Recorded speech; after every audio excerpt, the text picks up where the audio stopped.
दोस्तों, जिस भी घर में या घर की छत पर कबूतर अंडे देता है वह लोग हो जाए सावधान, क्योंकि साक्षात परमात्मा आपको देना चाहते हैं ये 3 संकेत। लेकिन यदि आपने समय रहते इन संकेतों को नहीं समझा तो आपको बाद में बहुत पछताना पड़ सकता है। दोस्तों, क्या आपने कभी सोचा है कि जिस घर में कबूतर आकर अंडे दे देता है वो घर कोई साधारण घर नहीं होता? यह घटना कोई साधारण घटना नहीं होती, क्योंकि दोस्तों शास्त्रों में कहा गया है कि कुछ जीव, कुछ जानवर ऐसे होते हैं जो इंसानों से पहले ही आने वाले समय को, घर की ऊर्जा को और भाग्य को महसूस कर लेते हैं। यानी कि दोस्तों, आपके जीवन में आने वाले समय में, आने वाले दिन में क्या होने वाला है, कुछ जीव, कुछ जानवर इसे आपसे पहले महसूस करके आपको कुछ बहुत बड़े संकेत प्रदान करते हैं। और उन्हीं जीवों में से दोस्तों एक जीवा, दोस्तों आज की इस वीडियो में हम आपको बताएंगे कि जिस घर में कबूतर अंडे देता है वहां आपको कौन से शुभ और कौन से अशुभ संकेत मिलते हैं, किन हालातों में। दोस्तों, आपको इस बात को एक चेतावनी के रूप में समझ जाना चाहिए और किन हालातों में आपको इन्हें एक खुशखबरी मान लेना चाहिए। इस वीडियो को दोस्तों अंत तक जरूर देखिएगा, क्योंकि मैं आपको गारंटी देता हूं आज तक आपने ऐसा वीडियो न कभी देखा होगा न कभी सुना होगा। क्योंकि दोस्तों हर घर में कबूतर आता जाता रहता है। आपने भी अपने घर की छत पर कभी न कभी कबूतर देखा होगा, या आपके घर में, घर के किसी कोने में या घर की किसी छत पर कबूतर ने अंडा दिया होगा। लेकिन दोस्तों, कबूतर का अंडा सिर्फ एक अंडा नहीं होता है, ये आपके घर के भाग्य का एक संदेश होता है। लेकिन हम उन संदेश को, उन संकेतों को समझ नहीं पाते। इसीलिए आज के इस वीडियो में हम आपको सारी की सारी महत्वपूर्ण जानकारी देने वाले हैं, तो शुरू से लेकर अंत तक वीडियो में बने रहिएगा। सर्वप्रथम शुरुआत करने से पहले जितने भी भगवान श्री कृष्ण के सच्चे भक्त वीडियो को देख रहे हैं वो इस वीडियो को लाइक करें और सच्चे मन से कमेंट बॉक्स में राधे राधे जरूर लिख देना। दोस्तों, हमारे सनातन धर्म में हर एक जीव को बहुत पूजनीय माना गया है। और दोस्तों, हर एक जीव के अंदर कोई ना कोई शक्ति होती है, हर एक जीव के अंदर कोई ना कोई ऊर्जा होती है और हर एक जीव का कोई ना कोई अर्थ होता है। चाहे वह छोटी छोटी चींटियों से लेकर बड़े बड़े हाथी तक क्यों ना हो, एक मछली से लेकर गरुड़ तक क्यों ना हो, हर एक जीव के अंदर किसी ना किसी शक्ति का प्रतीक हमारे सनातन धर्म में बताया गया ही। ऐसे ही दोस्तों, कबूतर को शास्त्रों में शांति का दूध, प्रेम का प्रतीक और अदृश्य शक्तियों का संवाहक माना गया है। आपने सुना होगा पुराने समय में राजा महाराजा कबूतरों से ही संदेश भेजा करते थे, क्योंकि ऋषि मुनि मानते थे कि कबूतर केवल उन्हीं स्थानों पर रुकता है जहां वातावरण शांत होता है, सुरक्षित होता है, जहां वातावरण में ऊर्जा बहुत शुद्ध होती है। इसीलिए जब कोई कबूतर किसी घर को चुनकर वहां घोंसला बनाता है और वहां पर यदि वो अंडे दे देता है तो ये कोई साधारण घटना नहीं होती। लेकिन आज के दौर में दोस्तों लोग कबूतरों का आना बहुत अशुभ मानते हैं। आपने भी अपने घर के आसपास कई सारी जगहों पर देखा होगा कि कुछ लोग तो कबूतरों के लिए घर पर दाना डालते हैं, ज्वार, मक्की, चावल आदि चीजें डालते हैं, ताकि न सिर्फ कबूतर बल्कि अन्य पशु पक्षी उनके घर की छत पर आए, अपना पेट भरे। लेकिन कुछ लोग दोस्तों इसे बहुत अशुभ मानते हैं। कुछ लोगों का कहना है कि कबूतर दरिद्रता का संकेत होता है। कबूतर यदि आपके घर पर या घर की छत पर आ रहा है तो वह आपके जीवन में दुख, दरिद्रता और परेशानियां लेकर आएगा। कुछ लोग कहते हैं कबूतर घर की छतों पर आते हैं तो बहुत ज्यादा गंदा कर जाते हैं, लेकिन कुछ लोग इसे बहुत पूजनीय मानते हैं। और दोस्तों, अस में यदि कबूतर आपके घर पर आ रहा है तो यह कोई साधारण घटना नहीं है। ग्रंथों में लिखा गया है कि जहां भी कोई जीव अपने बच्चों को जन्म देने का स्थान चुनता है वह भूमि अवश्य ही कोई दिव्य भूमि होती है।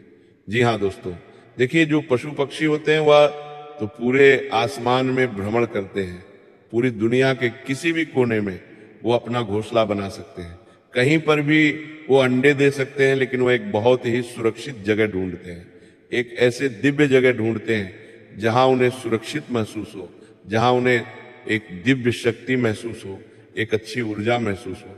देखिए हम तो मनुष्य हैं, हम केवल वही समय समझ सकते हैं जो आज वर्तमान में हमारे साथ हो रहा है। हम ना केवल हमारे बीते कल को सुधार सकते हैं और ना हम अपने आने वाले कल को जान सकते हैं, समझ सकते हैं, लेकिन जो पशु पक्षी होते हैं इनके अंदर भगवान ने एक बहुत ही दिव्य शक्ति प्रदान करी होती है। दोस्तों, आपने सुना होगा कि बच्चे भगवान का रूप होते हैं, यानी कि बच्चों के अंदर साक्षात परमात्मा का वास होता है। इसी प्रकार से आपने एक और बात सुनी होगी कि गौ माता के अंदर 33 कोटि देवी देवताओं का वास होता है। इसीलिए सभी जीव जंतुओं में गौ माता सबसे ज्यादा पूजनीय रहती है। क्यों? क्योंकि गौ माता एक ऐसा जानवर है जिसके अंदर साक्षात ईश्वर का वास होता है, और इसीलिए हम गौ माता को माँ के समान मानते हैं। उन्हें हम केवल एक जानवर नहीं मानते, हम उनकी सेवा करते हैं, सुबह शाम उन्हें रोटी देते हैं। क्यों? क्योंकि वो पूजनीय है। गौ माता हमारे आने वाले भाग्य को सुधार सकती है, आपकी फूटी किस्मत को सुधार सकती है। और इसी प्रकार से दोस्तों, जो आसमान में उड़ने वाले पशु पक्षी होते हैं वो आपके आने वाले समय को, आपकी आने वाली ऊर्जा को आपसे पहले देख सकते हैं, और आपके घर में, आपके घर के आसपास किस प्रकार की ऊर्जा का वास हो रहा है। कई बार दोस्तों ये चीजें हम नहीं समझ पाते। आपने देखा होगा कि पिछले कुछ सालों से आप अपने जीवन में बहुत मेहनत करते, लेकिन फिर भी आपको अच्छी सफलता नहीं मिलती। आपको कई साल लग जाते हैं छोटी छोटी सफलताएं प्राप्त करने के लिए, लेकिन कुछ लोगों के जीवन में कम मेहनत किए, बिना ज्यादा परेशानियों का सामना किए भी उनके जीवन में बहुत बड़ी बड़ी सफलता आ जाती है, बहुत धन आ जाता है, बहुत सारी खुशियां आ जाती है, और आप समझ नहीं पाते कि आखिर मैं तो इतनी मेहनत कर रहा हूं, मैं अपने जीवन में इतना दुख देख रहा हूं, इतना परिश्रम कर रहा हूं, आखिरकार फिर भी मेरे जीवन में खुशियां क्यों नहीं आ रही। तो दोस्तों, मैं आपको बता दूं, यह सब आपके घर में और आपके जीवन में चल रही ऊर्जाओं के कारण होता है। जी हाँ दोस्तों, कई बार आपने लोगों के मुंह से ये बात सुनी होगी कि अरे मेरा भाग्य बहुत खराब है, मैं ये काम करूंगा तो पक्का ये काम बिगड़ जाएगा।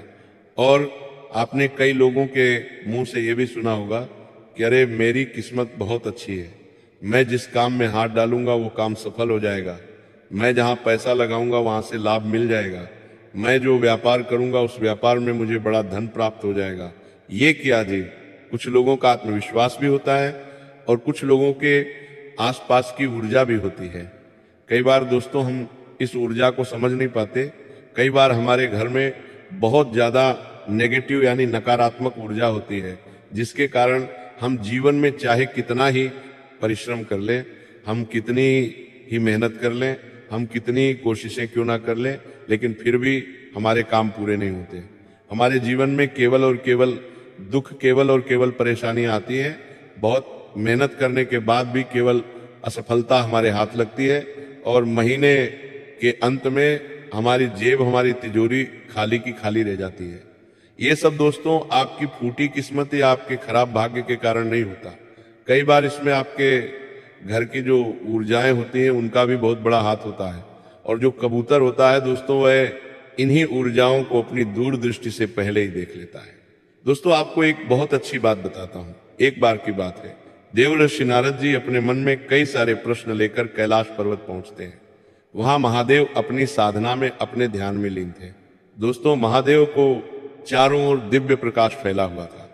नारद मुनि ने अपनी वीणा रखी, महादेव को नमन किया और बोले नारायण, हे महादेव, आज एक प्रश्न मेरे मन में, मेरे हृदय में बार बार उठ रहा है। भगवान शिव ने धीरे धीरे अपने नेत्र खोले, हल्के से मुस्कुराए और बोले, कहो नारद, तुम्हारे मन में क्या प्रश्न है, क्या जिज्ञासा है। नारद मुनि बोले, प्रभु, पृथ्वी पर मैंने देखा है कुछ घरों में कबूतर अपने अंडे दे देते हैं, कुछ पशु पक्षी अपने अंडे दे देते हैं, और कुछ घरों में वे आते ही नहीं है। कुछ जगह ऐसी होती हैं जहां कबूतर या अन्य पशु पक्षी कुछ पल बैठते हैं और तुरंत वहां से उड़ जाते हैं, और कुछ जगह ऐसी होती है, कुछ घर ऐसे होते हैं जहां कबूतर कई कई वर्षों तक बसे रहते हैं। वे वहीं पर अपना घोंसला बनाते आते हैं, वे वहीं पर अंडे देते हैं, वहीं पर अपने बच्चों को बड़ा करते हैं और अपना स्थान कई कई वर्षों तक वहीं बनाए रखते हैं। हे नीलकंठ, हे महादेव, क्या इसके पीछे कोई रहस्य है, या ये केवल एक संयोग है या ये कोई संकेत है? मेरे मन के इन सवालों को दूर कीजिए, मुझे इन प्रश्नों का उत्तर दीजिए। तभी भगवान शिव ने गंभीर स्वर में कहा, नारद, यह संयोग नहीं है। प्रकृति का कोई भी जीव बिना किसी कारण या बिना किसी ऊर्जा के किसी भी स्थान को अपना घर नहीं बनाता। जिस घर में कबूतर अंडे देता है वहां 3 शक्तियां काम करती हैं। स्थान की ऊर्जा, वहां रहने वालों का कर्म और आने वाला समय।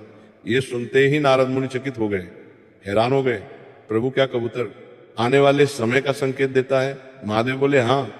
नारद को जीव वर्तमान में रहते हैं, कुछ अतीत को धोते हैं तो कुछ भविष्य की आहट लेकर चलते हैं। कबूतर उन्हीं जीवों में से एक है।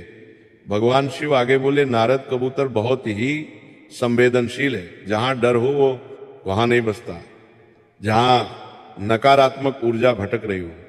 कबूतर हमेशा केवल उसी स्थान को चुनता है जहां उसे शांति महसूस होती है, जहां कंपन शुद्ध होती है, जहां वातावरण में स्थिरता होती है। इसीलिए कई बार कबूतर उस घर में अंडा देता है जहां वर्षों से दुख चल रहा होता है, क्योंकि वह बताने आता है कि अब परिवर्तन का समय है। आपके जो इतने समय का दुख था वह दुख अब मिटने वाला है। और कबूतर ये संकेत देता है कि आने वाला समय आपके भाग्य के लिए, आपकी किस्मत के लिए एक नया मोड़ लेकर आने वाला है, एक नई शुरुआत लेकर आने वाला है। ये सुनते ही नारद मुनि बोले, हे प्रभु, तो क्या हर बार कबूतर का अंडा देना शुभ होता है? महादेव कुछ क्षण के लिए मौन रहे, फिर बोले, नारद, संसार में कुछ भी केवल शुभ या केवल अशुभ नहीं होता। संकेत इस बात पर निर्भर करता है कि वो कहाँ अंडा दे रहा है, कैसे अंडा दे रहा है, उस घर की स्थिति क्या है। कभी वही घटना वरदान बन जाती है तो कभी वही घटनाएं एक चेतावनी का रूप बन जाती है। फिर भगवान शिव आगे बोले, मनुष्य को भविष्य सीधे सीधे कभी दिखाई नहीं देता, इसीलिए प्रकृति उसे कई तरीके के संकेत देती है।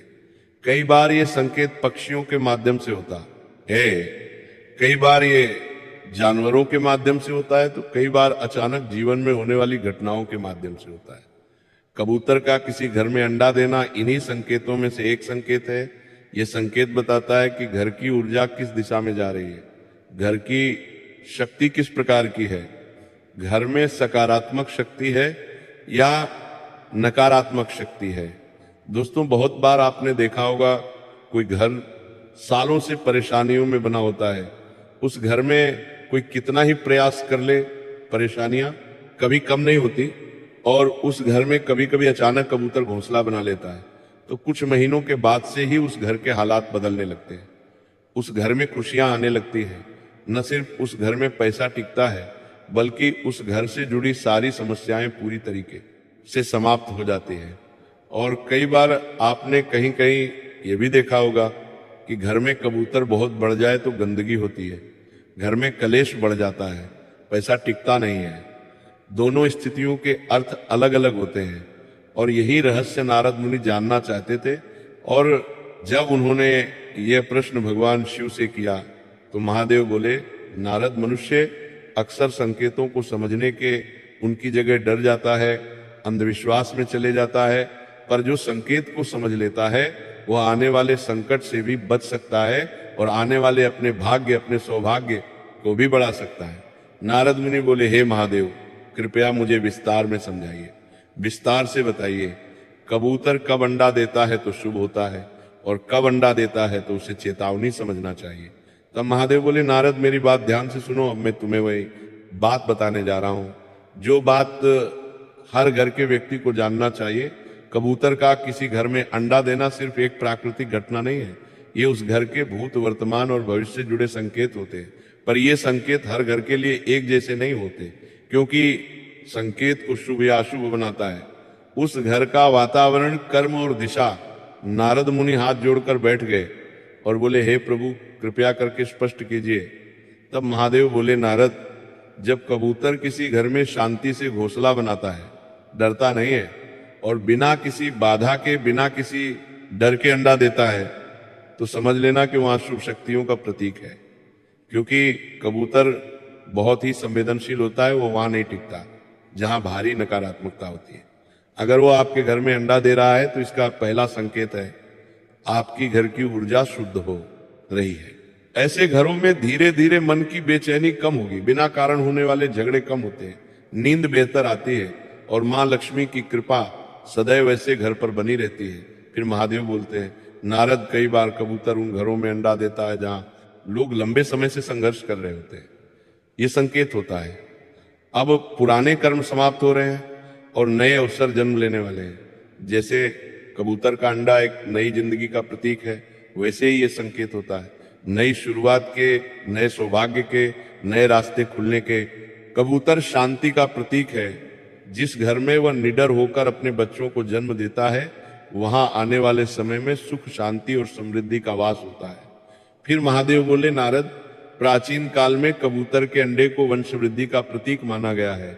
कई शास्त्रीय मान्यताओं में कहा गया है कि जिस भी घर में कबूतर अंडा दे दे, महासंतान पक्ष से कोई शुभ समाचार मिल सकता है। किसी को संतान का सुख, किसी को परिवार की खुशी, तो किसी को बच्चों की उन्नति का समाचार मिल सकता है। यह सुनते ही नारद बोले, प्रभु आपने शुभ संकेतों के बारे में तो बता दिया, अब जरा चेतावनी के बारे में भी बता दीजिए महादेव। ये सुनते ही उनका स्वर गंभीर हो गया और महादेव बोले, नारद ध्यान से सुनो, अगर कबूतर जरूरत से ज्यादा बढ़ जाए, घर गंदा हो जाए, लोग परेशान रहने लगे, तो वही घटना चेतावनी बन जाती है। जब घर में कबूतर अधिक होने लगे, लगातार शोर मचाए, गंदगी बढ़ जाए, तो ये संकेत हो सकता है कि घर में तनाव धीरे धीरे बढ़ रहा है, लोग अंदर ही अंदर से टूट रहे हैं और नकारात्मक शक्तियां आपके घर पर हावी होने लगी है। प्रकृति आपको पहले से ही यह संकेत प्रदान करती है। कई बार कबूतर घर के अंदर ही अंदर हर जगह बसेरा बना लेते हैं। फिर आप देखोगे कि पैसा आता तो है पर टिकता नहीं है, अचानक खर्च बढ़ जाता है, कर्ज की स्थिति बनने लगती है और घर में कोई ना कोई बीमार रहने लगता है। जिस भी घर में जीव जंतु जरूरत से ज्यादा बढ़ जाए, वहां का संतुलन बिगड़ने लगता है। ये सुनने के बाद नारद मुनि ने पूछा, हे प्रभु असली शिक्षा क्या है?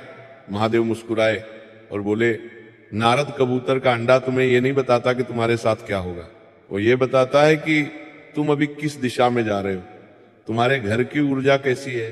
अगर घर में शांति है तो ये वरदान बन जाता है और अगर घर में अव्यवस्था है तो ये चेतावनी बन जाता है।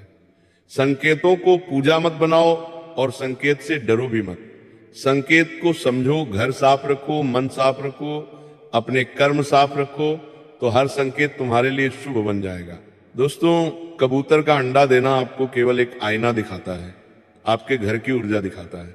अगर आपके घर में भी कबूतर ने अंडा दिया है तो डरिए मत, ध्यान दीजिए, देखिए क्या आपके घर में शांति बढ़ रही है या अशांति बढ़ रही है, घर में साफ सफाई है या गंदगी है, घर में प्रेम बढ़ रहा है या घर में लड़ाई झगड़े बढ़ रहे हैं। क्योंकि प्रकृति पहले से ही आपको ये सारे संकेत दे देती है और अगर आप समय रहते इन संकेतों को समझ जाएं तो आप अपने आने वाले समय को, अपने आने वाले भविष्य को भी सुधार सकते हो।